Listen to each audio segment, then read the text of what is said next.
Iran is launching ballistic missiles towards Israel. Israeli Air Force jets are heading out to strike inside Iran. At this moment, is the war in the Middle East returning? After senior officials in Iran escalated their tone towards Israel and the United States, and after Tehran warned of a painful and decisive response, for the first time since the ceasefire, Iran launched missiles towards Israel. Today, just a few hours ago, the IDF struck in the Dahia neighborhood in Beirut, Lebanon's capital, for the first time since Trump's ban on striking there. In Iran, they threatened, "Look to the skies." The United States gave Israel freedom of action to strike Iran if it launches missiles towards Israel. And in Israel, here, it was announced explicitly that we will respond to the launches from Iran with full military force. So after days of restraint, and against the background of Trump's ban and the continued launches towards the north, Prime Minister Netanyahu and Defense Minister Israel Katz announced that the Air Force struck Hezbollah headquarters in the Dahia, their headquarters in Beirut, Lebanon's capital. And according to reports, Israel updated the United States before the strike. The target was an apartment where commanders of the terrorist organization Hezbollah were meeting. I'm Yair Pinto, with me is Mati Shoshani, and we're here on Boots on the Ground with a special emergency report. We bring you the whole truth about what's happening here in Israel, and also the whole truth about what's happening in our neighborhood, the Middle East. And this is a special live report right now, today, June 7th, 2026. So let's begin. In these minutes, dozens of ballistic missiles were fired from Iran towards northern Israel. The attack comes after the Air Force began striking in the Dahia neighborhood in Beirut, which is the capital of Lebanon. In a joint statement on behalf of Prime Minister Benjamin Netanyahu and Defense Minister Israel Katz, it was stated, in accordance with the directive of Prime Minister Benjamin Netanyahu and Defense Minister Israel Katz, the IDF has now struck their headquarters in the Dahia district in Beirut. This is in response to Hezbollah fire towards the Israeli territory. And according to sources, the United States administration was updated in advance about the strike. In addition, the Hezbollah headquarters that was struck contained the planning center for an attack inside Israeli territory. Israel informed the United States that Hezbollah is still attacking towards the north, and therefore Israel has the right to strike in the Dahia neighborhood, and that this is a strike against a strike. It was also noted that if Hezbollah attacks again towards the north, Israel will again strike in the Dahia neighborhood in Beirut. A military source explains that the strike was aimed at an apartment building where Hezbollah headquarters were operating in some of the apartments. The strike was carried out, according to the source, without causing collateral damage and without harming the uninvolved civilians.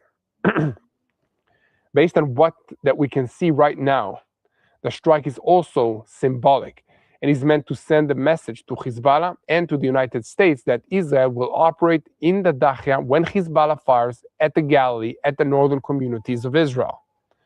So following the Air Force strike, reports were received in Lebanon about a widespread departure of residents from the Dahia neighborhood in Beirut. It's important for me to clarify that already last week, despite the cancellation of strikes then, it was made clear that the IDF operates freely in southern Lebanon, in the area of the Yellow Line and near it. The IDF also operates against threats in Tyre, in Sidon, and of course in Nabatea. The target where the IDF was not allowed to operate was the area of the city of Beirut, including the Dahia neighborhood and the district. And that's what has now was changed after this IDF strike. And in Iran, they escalated their tone following the Israeli strike in Dahia and Beirut. And a series of senior officials and media outlets identified with the regime published threats towards Israel and the United States. The first was the Iranian Foreign Minister, Abbas Araghchi, who last night issued a sharp threat towards Israel in an interview with the El Mayadeen network and warned that Iran would respond if Israel attacks Beirut. According to him, "We will strike Israel if it attacks Beirut." End quote. He further added, "Any aggression against our country will be met with a firm, decisive, and powerful response, as we demonstrated in the two wars. This war will end both in Iran and in Lebanon. This is our clear position." In addition, the Revolutionary Guards in Iran published the Israeli army must stop its strikes in Lebanon. If it expands these strikes or responds to Iran's steps, it will face crushing and painful blows. In Israel, the firm responses were not long in coming. As you can see right now, the Iranians carried out their threats and launched several missiles towards Israel, towards the northern arena. And in those moments, sirens are sounding in northern Israel. Another early warning was given, and after that, additional alerts were activated. The IDF's Home Front Command instructed residents of areas in northern Israel to enter protected spaces until further notice.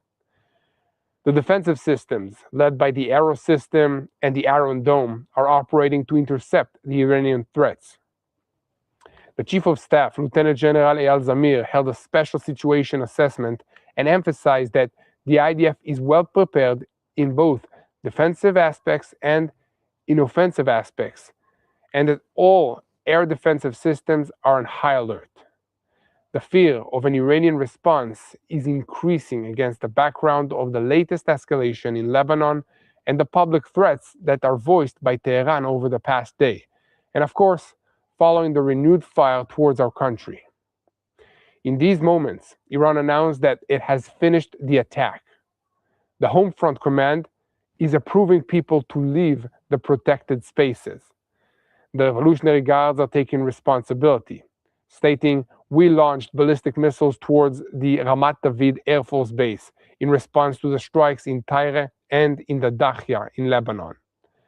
Around 10 missiles were launched from Iran. Most of them were intercepted, and there were no casualties, according to our reports here in Israel. I'm Yair Pinto. With me is Mati Shoshani. We're here on Boots on the Ground. We bring you the whole truth about what's happening now in Israel and about the war against the Revolutionary Guards in Iran, which is the head of the crumbling axis of evil in the Middle East. And a second before we begin, I want to call on you to continue to spread the truth. Share our content with as many people as possible. Click on the subscribe button, and most importantly, do not forget to look for me, Yair Pinto, and for Mati Shoshani on our social media platforms to get our view through our eyes of what it's like to live here in Israel under this war. And this is a special report that comes after a very tense week here in the Middle East. Again, we are coming to you live just a few, maybe 30 minutes after Iran launched a ballistic missile attack against the northern communities of Israel. So far, we have no casualties.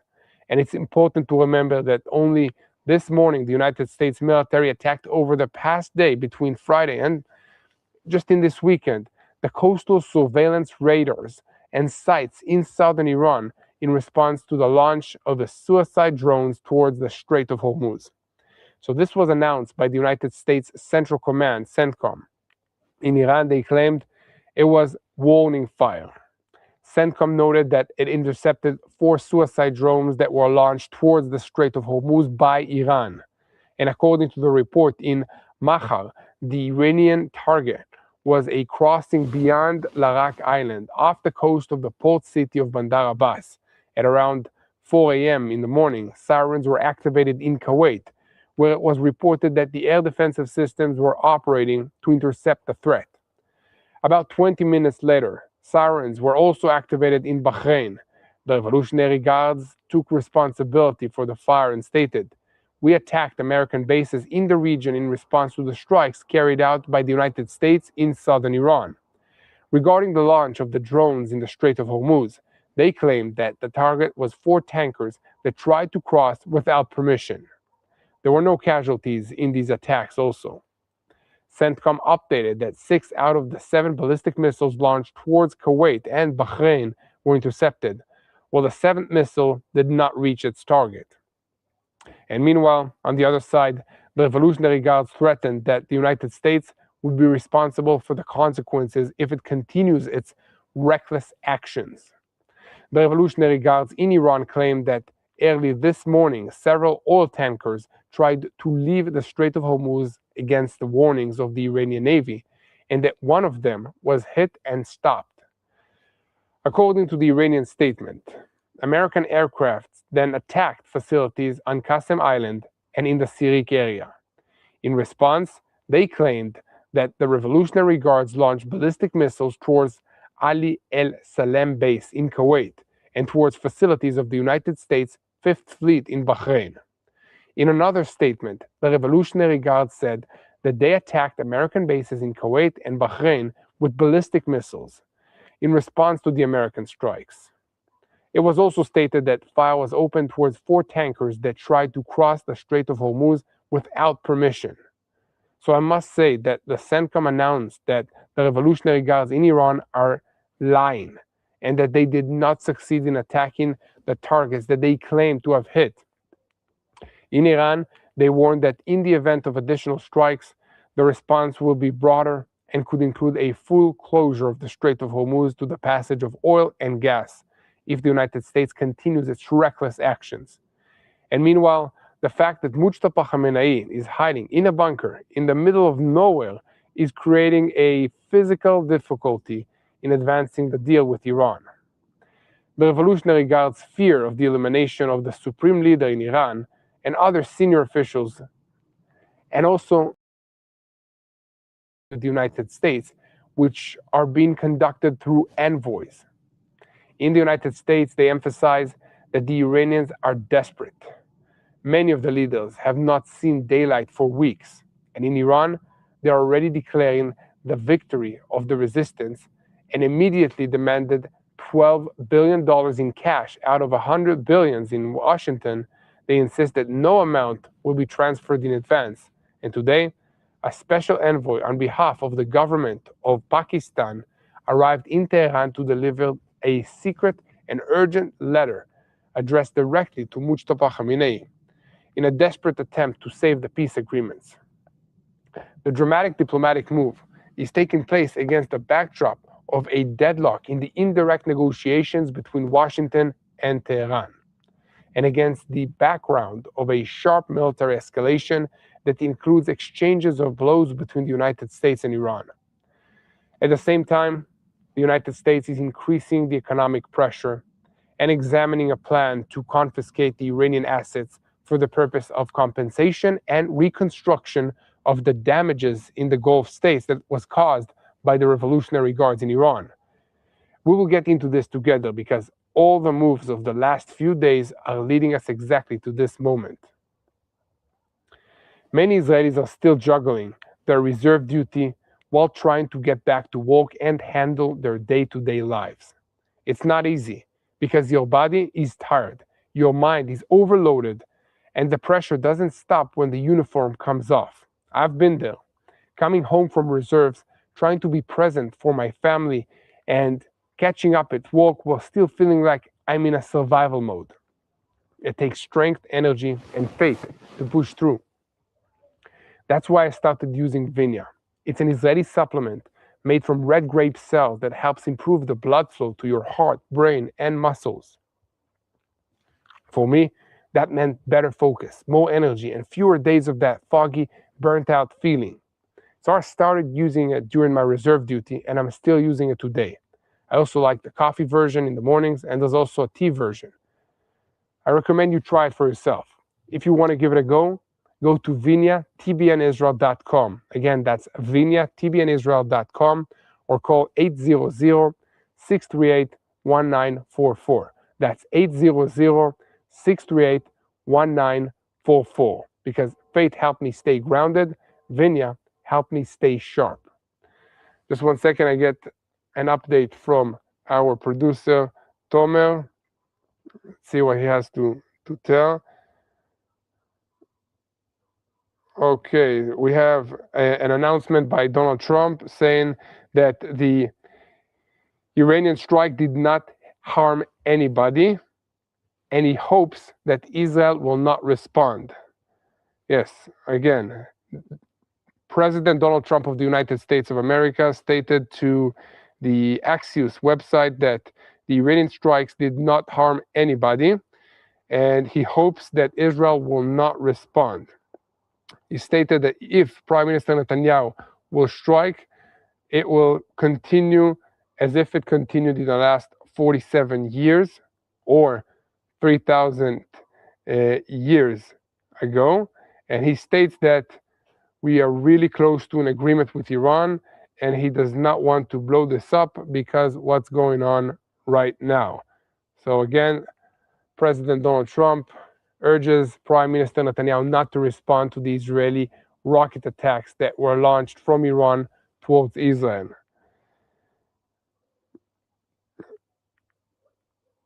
We'll see if Prime Minister Netanyahu and the Israeli defense establishment will not respond to this strike, or they will, according to reports that we have received in the security establishment.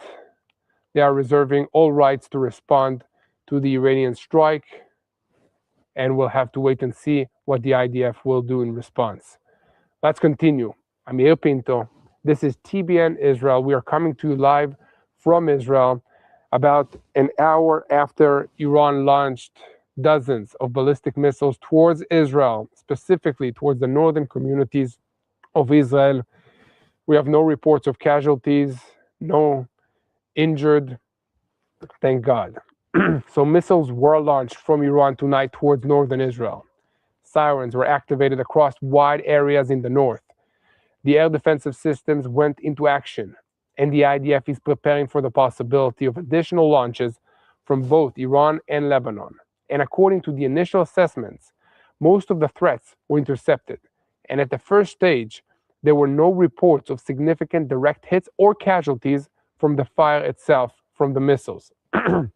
But the big question now is not only what was intercepted, but whether this barrage marks the return of the direct war between Israel and Iran.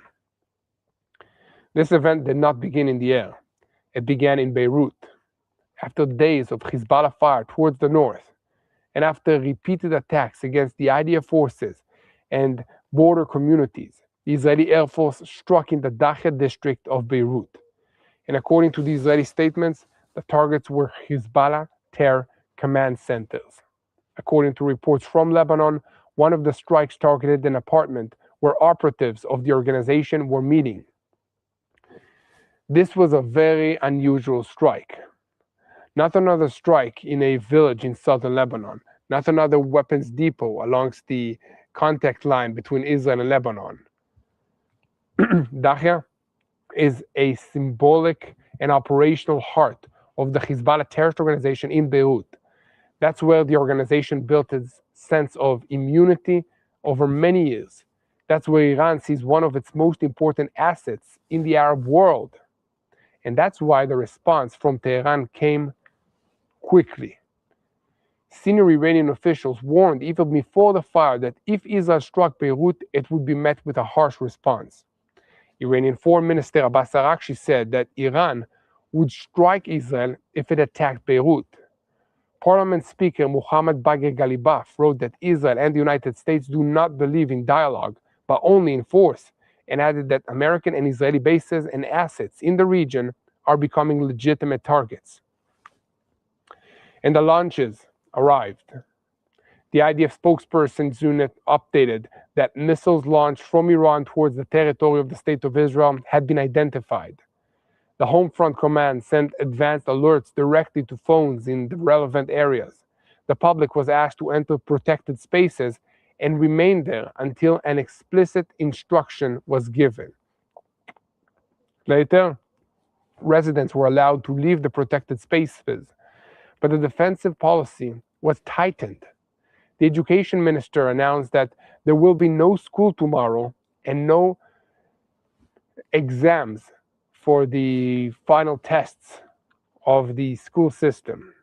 And across the country, school and education frameworks are being closed according to the Home Front Command, and further instructions are given not to gather too many people at a specific area without a protected space. Even in cities where no direct fire was reported, shelters were opened and alert levels were raised. That means one simple thing: Israel is treating this event not as a single barrage, but as a possibility of opening another wider round with Iran. The numbers are still being updated. Some reports speak of several missiles, others of a higher number, and various sources say that there were several waves of launches.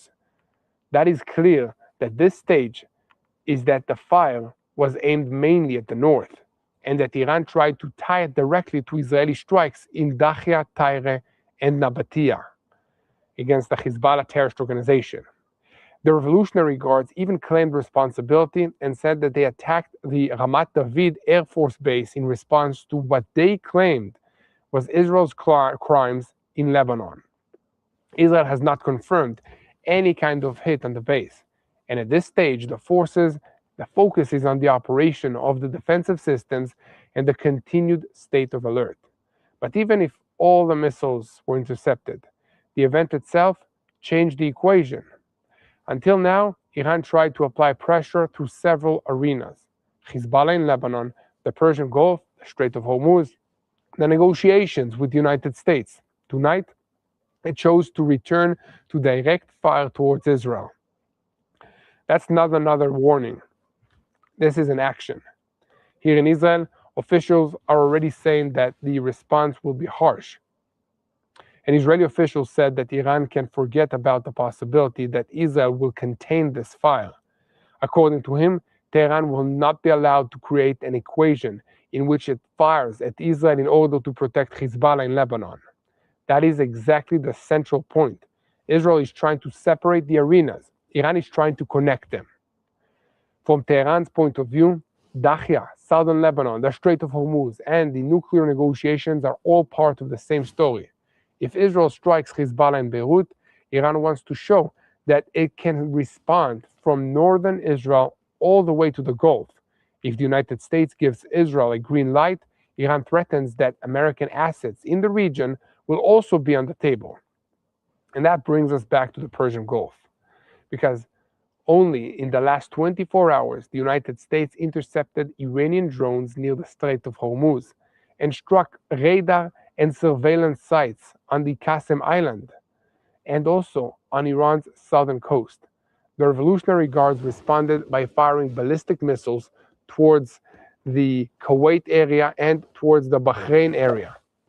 And the United States Central Command reported that 6 out of 7 missiles were intercepted and 1 did not reach a target at all. So in other words, this is no longer only an Israeli-Lebanese event. In the Gulf, Iran is firing towards states that host American forces. In Lebanon, Hezbollah is firing towards northern Israel. From Beirut, Israel is striking terrorist command centers. From Tehran, Iran is launching missiles towards Israel. And in Washington, they are still trying to save negotiations that are supposed to stop this war. But the reality on the ground is pushing in the opposite direction. Just before we continue, we are here coming to you live on TBN Israel multiple times a day to let you know what's happening in the war between Israel and the United States against the Ayatollah regime in Iran. Just an hour ago, rockets were launched from Iran towards Israel, ballistic missiles towards the northern communities of Israel, towards the civilian areas in the north.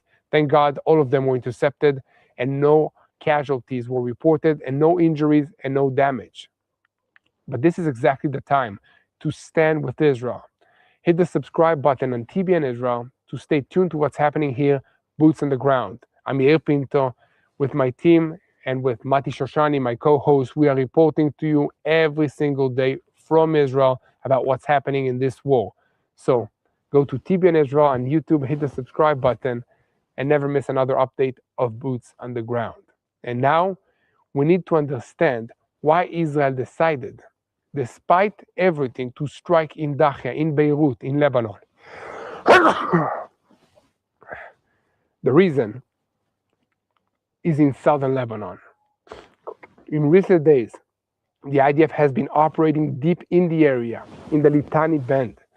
in the western sector and on the Beaufort Ridge. All of this is in southern Lebanon, close to the border with Israel. The forces are clearing areas, locating weapons depots, and destroying Hezbollah underground infrastructure. The goal is not to push the organization a few kilometers north. The goal is to dismantle the system that allows it to return and fire after every ceasefire. One of the most important discoveries is the tunnel network on the Beaufort Ridge. The IDF spokesperson updated that the forces are working to destroy a central underground Hezbollah infrastructure in the area. This is a network dug in several levels, deep inside rocky ground. And according to the IDF spokesperson's unit, the network was built with full funding and planning by the Iranian regime. That is a critical detail. Beaufort is not only a historic fortress, it is a control point over southern Lebanon and over the area facing the Galilee. Whoever holds underground infrastructure there can hide fighters, store weapons, manage fire, and survive the airstrikes. That's why Israel sees Beaufort not as a symbol, but as an operational junction. Hezbollah is under heavy pressure.